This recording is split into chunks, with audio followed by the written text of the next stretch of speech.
Kilala ang Ilocos Norte dahil sa natatanging heograpiya at kultura nito.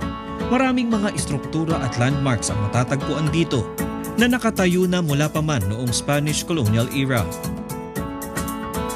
Dito rin makikita ang iba pang mga magagandang atraksyon tulad ng Kapurpurawan Rock Formation, windmill sa Bangi, at scenic drive sa Patapan. Bahagi ng Ilocos Norte ang Pagudpud. Kilala ito bilang Boracay of the North dahil sa magandang dalampasigan nito.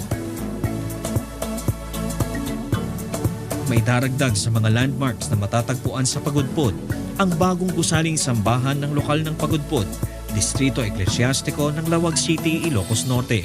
Lubos ang pagpapasalamat ng mga kapatid sa lokal na ito sapagkat ipinagkaloob sa kanila ng Panginoong Diyos sa pamamagitan ng pamamahala ng Iglesia ni Cristo ang isang modernong gusaling sambahan na kanila ngayong nagagamit sa pagsamba sa ating Panginoong Diyos.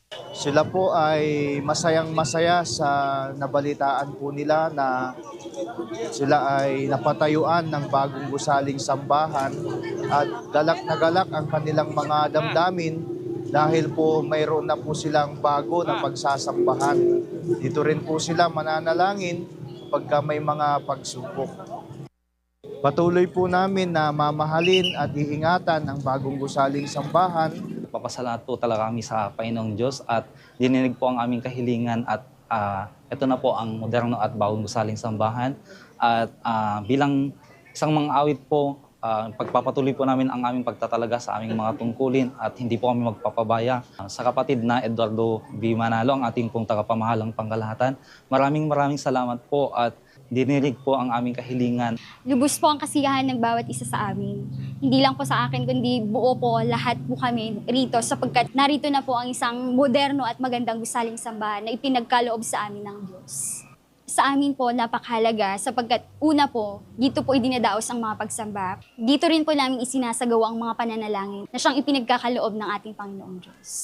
Sa pagtuturo ng mga kalooban ng Panginoong Diyos na nakasulat sa banal na kasulatan, binigyang diin ni kapatid na Eugenio Corpus Jr., tagapangasiwa ng distrito, na marapat na bigyan ng mataas na pagpapahalaga ang ganitong mga sambahan sapagkat dito isinasakatuparan ng mga kaanib ang mga gawaing nakalulugod sa Panginoong Diyos. Nagpapasalamat kami ng napakarami sa ating pinakamamahal na tagapamahalang pangkalahatan. Kahit na nasa liblib na lugar at malayo, naalala po nila kami na patayuan ng napakaganda na gusaling sambahan sa aming distrito. Ito ay aming mamahalin, pahahalagahan, at sa panahon ng mga ligalig at mga bagabag, dito kami dadako, hindi namin pababayaan ang pagsamba at pagpupuri sa ating Panginoong Diyos.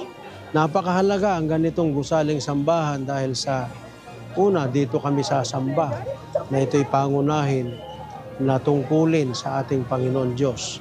At ang gusaling sambahan ay lalong nagpapatibay sa pananampalataya ng lahat ng mga kapatid sa loob ng iglesia dahil dito na idudulog ang lahat ng mga suliranin, lahat ng mga kailangan.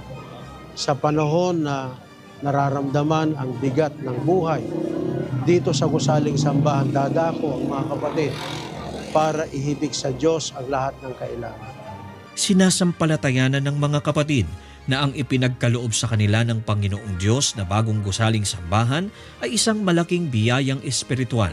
Ayon din sa mga kapatid, ito'y nagdulot sa kanila ng iba yung katatagan ng pag-asa at pananampalataya upang laging itaguyod ang kanilang kahalalan, upang anuman ang kanilang harapin sa panibagong taon ng kanilang buhay, ay tiyak silang makapagpapatuloy sa pagbibigay kaluwalhatian sa Panginoong Diyos.